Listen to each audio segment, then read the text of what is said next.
At this point, I have built multiple coaching and consulting businesses from scratch. And in today's video today, I want to be going over how you can turn your skill into a coaching business in 2026. So if you have mastered a specific business or skill, or you have something that you're an expert in and you want to monetize that, this video is for you. Now, if you don't know who I am, I run a growth marketing company where we partner with coaches and consultants and allow them to make more money from their coaching or consulting businesses. For reference, we took somebody on and we launched their offer at the start of January. And right now we're about to hit $20,000 up on the month. We're about $18,000 in revenue, $12,300 in cash collected, but we should be hitting that $12,000 revenue mark. Closing rate is about 40%, and we've only taken about 12 sales calls, which is really not that much. And in this video, I'm going to be covering exactly how you can hit those $10,000, $20,000 months as soon as you launch your coaching business, because honestly, the system that we use is so lean, and I'm just going to be breaking it down into 3 different phases that I believe you can literally replicate and follow in your own coaching business to generate the same type of results. And if you do find this video useful, which you will, leave a like, subscribe, and let's just get straight into it. So we first want to start with the audience. Now, one belief that I have to basically get out of a lot of the clients that we take on is views never equal money. You need to get rid of that belief. You'll see a lot of people, and this may be you, posting random reels that are entertaining, or random reels that make people laugh or kind of motivate people because their lifestyle, but you're wondering why it's not turning into money. Why? Because views are not money. You getting 1 million views on Instagram reels does not mean you're going to make 10, 20K a month. And believe it or not, in order to generate that $12,300 in cash collected, we didn't have to get viral. We didn't get many views. We just dealt with very serious people that had enough money to pay us, and they truly saw the value in what we were selling. Now, if views don't equal money, what actually does equal money? Well, what equals money is trust, value, proof, character. These are elements that people actually buy on. If someone trusts you, they will pay you money. If someone thinks that you are valuable, they will pay you money. And if you have the proof for it and they like your character, you will sell. Now, why does value and trust actually sell? Now, in order for us to understand why trust, value, proof, and character actually equal money, we need to take a step back and understand why someone would even pay you $3,000 in the first place. So let's put it this way. If you have something here and someone comes to you and you tell them it's $3,000, if they pay you that $3,000, they truly believe that what they will be getting in exchange is worth more than what they have paid. Meaning that you acquiring the person's trust, you giving them value, you giving them proof, and you selling them on your character already makes them believe that if they pay you $3,000, the return on investment will be much higher than what they have paid you, which is that $3,000, right? And that's exactly what we want to build in our audience through our content, because people do not buy for the product and features, they buy for you. And this is something that we're actually going to dive deeper into in this video, because I want to help you separate the product and features that you're actually selling and how to actually make people buy based on you rather than your products or features, because then you can actually charge more money. Now, getting into the content strategy. What is the content strategy when it comes to actually acquiring the right audience? It really comes down to this. I haven't really seen anybody make a YouTube video on this, but when people say post value, most people are like, right, what is value? Do I just post a video about mindset? Do I just post a video about how to start this business model or how to overcome trauma or something along those lines? Well, no, it's actually kind of at its core like this. You have the macro problem that your audience want to solve. In this case, they want to get rid of their trauma. They want to stop being broke and they want to start a business model. They want to control their ADHD. Something along those lines. That is the macro problem. Now, in order to solve that macro problem, you need to break it down into micro problems, because you can't just not be broke by simply starting a business. In order to start a business, you need to figure out client acquisition.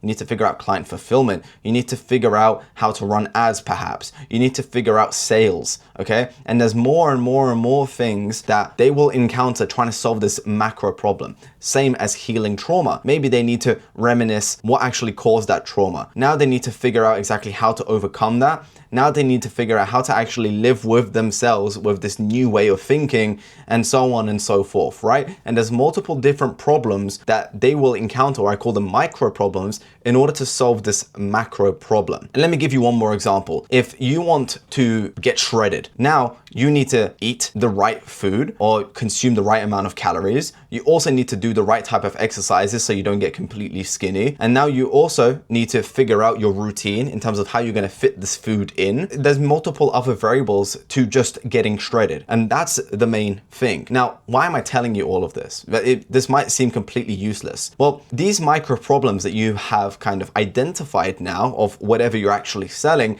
they all have a solution. And that solution can be compiled into an Instagram reel, into a TikTok video, or even into a YouTube video. Just like right now, I know that your micro problem is you probably don't know how to start a coaching business from scratch and actually make it profitable. Now, with someone who has scaled multiple coaching businesses past 20K a month, this is something that I can educate you on, and I'm giving you that micro solution to your micro problem, which is how you're actually gonna garner your audience, how you're gonna compile your offer, and how you're actually gonna convert this audience, because it's not more complicated than that. I'm gonna be giving you the solution to this micro problem in this video today, and that's exactly why it works, and I need you to do the same thing. Now, here are some examples that I'd like to give to you, right? I want to make money online with dropshipping. Essentially, I am broke, and I want to make money online with, let's say, dropshipping in this case, okay? The little micro problems that we have here are, how do I build a store? Where do I find suppliers? How do I get customers? How do I run ads? How do I deal with refunds? How do I lower my refund rate? And you can make a YouTube video for every single one of these problems.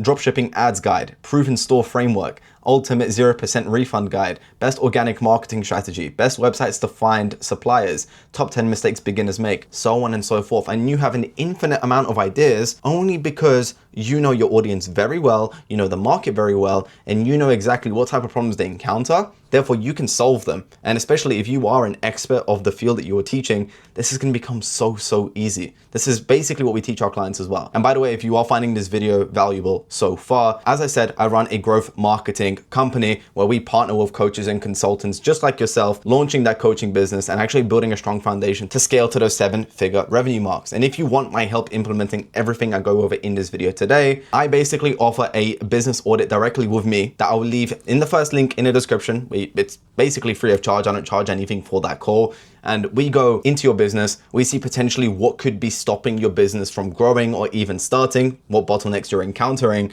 and seeing if we can come up with a solution, whether that is you implementing that solution yourself, or even me and my team actually helping you implement that solution as well. But other than that, we are straight on to the offer. Now, the offer is probably one of the simplest things. I think people really like to overcomplicate it, but you only need 3 things to compile a good offer. You need your ICP, which is the ideal client profile. You need your result, and you need the mechanism. That is really the only thing you need. So you need to know which person you're speaking to or who you are speaking to, which group of people you're speaking to. You don't want to be speaking to anybody and everybody. You want to speak to a very small group of people. Why is that? Because you can make your offer more specific. And when they see that headline that is very specific to that group of people, they're like, oh, wow, he's speaking directly to me, which allows you to charge more money. The result is obviously, what is the actual outcome from them working with you, right? And then what is your mechanism to actually getting them there? Now, if you just plus all of these together, that will equal your offer. It's very simple. And then another thing that you can implement is using the effect of time. Basically, I will get you a result in X amount of days. For example, we grant coaches a return on investment within 30 to 60 days, meaning that they will make more than they invested with us in the first 30 to 60 days. And now they will have a solid foundation to keep making more money with their coaching business. So something along those lines allows you to show how predictable your business is and allows you to kind of walk them through a journey of them working with you, so they know exactly what they're paying for. But I guess this is kind of like the features, benefits, outcome trifecta that I kind of want to go through right now. So features may be coaching calls, community access, course, pre-built, website, pre-built document, pre-built CRM, whatever that is. Now, selling these things alone isn't that useful. Why? Because it goes in one ear, it goes out the other. The people don't really understand what you're even telling them. You're just telling them stuff that doesn't even apply to them. However, if you really listen on the sales call on what someone is telling you and what they're actually looking for, it's very easy to turn this feature right here into a benefit. And benefits are, instead of coaching calls, it's one-on-one help that they get with you. Instead of community access, they get networking, accountability. they don't just get access to a community, but they also get to network, right? They get to be held accountable. Instead of getting access to a course, they get something to fall back on at basically any point of their life. If they kind of forget something, they can just go back, watch a video, and snap back to what they were trying to do. And pre-built something, meaning they don't need to build something from scratch. If you give them a pre-built website, that saves them having to pay $2,000, $3,000 to somebody else to build it for them because you already gave them a pre-built website. And benefits are cool, but what's most important is the actual outcome. What do they get from the one-on-one help, the networking and accountability, the something to fall back on or not having to build something from scratch? Well, they achieve success faster. They receive more opportunities. They make more money quicker, and they get out of their current life situation faster. That is what's super, super important to identify, because if you have this outcome down, you pretty much have everything you need to have in order to sell this and compile this offer for this person. So if we were to go back right here, A plus B plus C, which is the ideal avatar or the ideal client profile, B, the result, and C, the mechanism. If we are to put them together, we can say something along the lines of people who suffer with PTSD. I will help you completely get rid of your PTSD using my anti-stress method in the next 30 days. Something along those lines. That was genuinely off the top of my head. And that is really how easy it is to compile an offer. If you'd like me to make a whole video on how you can actually compile an offer and go a lot deeper into it, let me know, but it doesn't need to be any more complicated than this. You should know what type of group of people you're speaking to. You should know what the actual end result is of your service, and you should know what your mechanism is actually to getting them there. And if you don't have this unique mechanism, make one up that sounds unique. And then last but not least, we have the conversion. We'll basically break this down into 3 different phases. Phase 1, which is the pre-call nurturing process. This is super important. It flies over a lot of people's heads, so I want you to pay attention to the pre-call nurturing process. Phase 2 is closing the deal.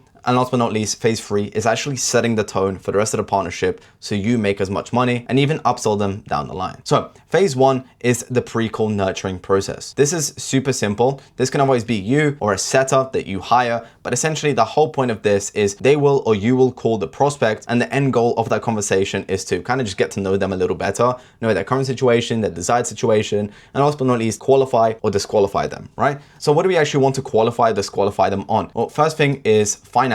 Second thing is commitment. And third thing is temperature. Now, what do I mean by that? So obviously we want to make sure that they actually have enough money to pay you. For commitment, we actually want to make sure that these people are committed to actually making it happen. Meaning that if you don't just ask them like, so what's getting you to start this business? And they just go, well, I just want to make more money. Like there's a specific reason as to why they want to start this business, okay? I'm not saying there's anything wrong with just wanting to make money, but people that are just as shallow as saying, yeah, I just want to make money with this business. There's nothing particularly about this business that interests me. Usually end up burning out very, very quickly because money is not a very good motivator. And last but not least is temperature. Now you're probably asking, what do I mean by temperature? Well, the reason temperature is important is because, well, if you can suss out that these people don't know you that well just yet, it would be worth putting off that call, sending them over some sales assets for them to consume, which could be your YouTube videos, and then hopping with them on a call again later down the line than now. Because if you are to hop on a sales call and try to close them and you haven't kind of temperature checked them, or they turn out to not actually be that warm, you will never be able to close a deal because this person wasn't actually sold on who you are. And you want to be very, very careful about that. By the way, if you want me to send you a dialer doc, just message me on LinkedIn or Instagram. I can send it over. And this will basically just break down the whole script of how you kind of want to take this entire conversation. But realistically, you only want to have 2 outcomes. One is you otherwise just book them for the sales call, or you keep that sales call open for them. Or 2, you send them over some sales assets where they can consume, and then maybe they can be recycled as a lead further down the line. And it's really just as simple as that. As long as you can qualify them on finances, ignore my handwriting, commitment, and then temperature check them, you're pretty much good to go. Now on to phase number 2, which is closing the deal. I basically just broke this down into 4 different steps. If you want actually a full in-depth video on how to close deals, how to take sales calls, I'm gonna put it up in like I don't know which side it is. I'm pretty sure it's this side, top right of the screen, but you can click a video, which will just break down exactly how you should take sales calls as a coach or a consultant. However, step 1 is basically just framing. The reason framing is super, super important is because if you don't frame that call, it can just end up being like a 2-way conversation,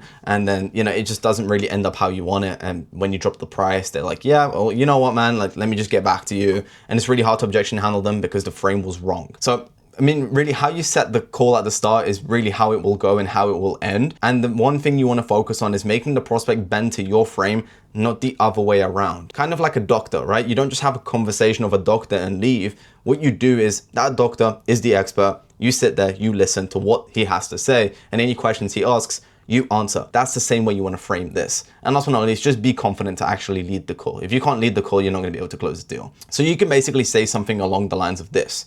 So on this call, my main purpose is just to understand a little bit about your situation, your goals, and if it does sound like a fit, we can get into how we can actually get you started today. Does that sound good? Yeah, that sounds good.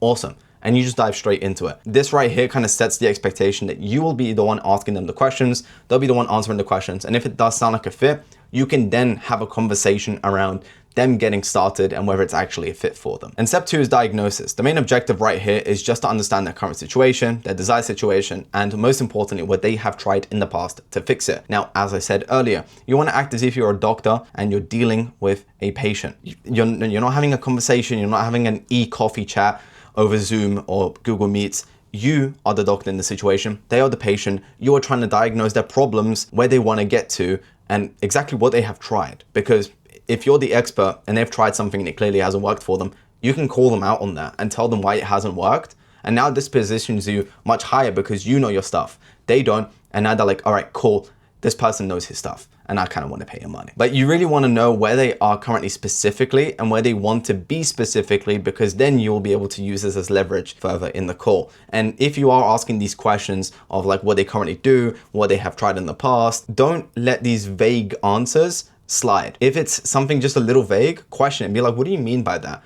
Dig a little deeper. Make them give you the exact reason, the exact thing that's happening in their life. Because if you let these little vague answers go through, you're not going to be able to use that as leverage, and chances that what you're going to be using against them isn't actually happening in their life is also pretty high. Now, step number 3 is solidifying the gap. This is really the key, because if you're not able to pull this off, you have 1000% lost that deal, okay? So you kind of want to hit them with something like this. And I actually got this from Charlie Morgan, but I think it's very, very great. So you're currently in current state and you want to be in desired situation. Now, tell me, John, what is actually stopping you from doing that on your own? Now, you saying something like that will basically make them give you one of 3 answers. And if it's none of these, then you need to call them out on it. And you need to just basically say, all right, cool. Well, it sounds like you're pretty much good on your own, and wrap up that call because you're not going to close it anyways. But you want to be hoping for one of these 3 answers. 1, they don't know what they're doing. 2, they just want someone to guide them. Or 3, they want to achieve their desired outcome quicker. If it's not one of these 3, you otherwise just want to pull the plug and be like, all right, cool, but you're perfectly fine by yourself, and wrap the call up there. And there is a chance that they might just be like, wait, but like, no, I just want someone to guide me. And now the balls are in your court because they have now just affirmed that they can't do this without you. And if they can't affirm why they can't do this without you, it's going to be very hard to make them pay you money, because if they can do it on their own, what's the point of them paying you? And last but not least is step number 4. And this is really just a shut up strategy. It's very, very simple. It's like basic sales. But right before going into the price, you want to ask the prospect if they have any other questions, or are you good to go into the pricing of working together? And then they'll be like, yeah, that's perfectly fine. And it is very important that right after you pitch your price, you shut up. First one to speak genuinely loses. The reason this works so well is because this puts the pressure on the prospect to give you an answer, whilst also giving them the time and space to think before answering. Right after asking this, you will literally see them think. You will literally see them look up at the ceiling, look up into the corner of the room, and just think really hard. All right, $3,000. And you'll always give you a yes, let's do it. Or they will just give you an objection and give you a reason as to why they shouldn't move forward, in which you should handle. If you want an entire video on how to handle objections, there may be something I can cook up. Just let me know in the comments. And now we're on to phase number 3, which is setting the tone. Because if you don't set the tone for the partnership, there are a lot of things that can go wrong, and you want to make sure you patch this up. And I have this saying from my good friend Kwam. Kwam, if you're watching this, this is a pretty good saying, but it basically goes, how it will start is how it will go, and how it will finish. What this means is the way the partnership starts is exactly how it's going to go and exactly how it's going to finish. If you start off badly, it'll most probably be not the best during the entire partnership, and then it probably won't end on the best terms. Whereas if it starts amazingly, the entire partnership would be a breeze, and then towards the end, they'll probably want more and they probably want to pay you more money. And this is really how we do it inside of our company, but we basically have an onboarding form that you fill out, takes roughly about 20-30 minutes, but it allows us to compile all the sales assets documents, which is like asset 1, asset 2, asset 3. These are all very, very specific, but I wouldn't need to reveal them in this video. And last but not least, also course and community access, right? You kind of want to do these all within, I guess, an hour, if not 2 hours of actually closing that deal. Why? Because it gives them the security that once they paid you, they got everything back. And also they get access to everything right away. So they can just get started, and you can arrange that, I guess, kickoff call in 2 to 3 days where you can get on a call, walk them through their onboarding form where they have submitted, compile the curriculum and how the journey will look like for them. But at least they got all the resources right after paying. So they're happy, they are satisfied. And as long as you over deliver at the start, you will make a crap ton of money, because then you can upsell them, you can cross-sell them, and overall you basically have loyal supporters that have already paid you money because you have physically changed these people's lives and you have over-delivered as a whole. I think the result of being a coach is amazing in terms of actually changing someone else's life, but also just having someone who is very, very loyal on your team because you have chosen to over-deliver for them and you have chosen to give them your best shot at serving them is also an amazing feeling. But apart from that, that basically makes up the entire video. It shouldn't be more complex than identifying your audience, nailing down your audience, and nailing down your offer, and nailing down your conversion system. I hope you found this video valuable. If you are a coach or a consultant and you want my help implementing all of this completely, again, we have a business audit. We may not even be a fit, but it's first link in the description where you can book in for a business audit call directly with me, not a sales rep, not someone trying to close you. And we can actually take a deep look into your business and see if there's anything that we can patch up in order to make you more money. And perhaps it's always you implement it yourself, or my team can come in and actually help. But other than that, I thank you for watching till the end. Leave a like, subscribe, and I'll see you in the next video.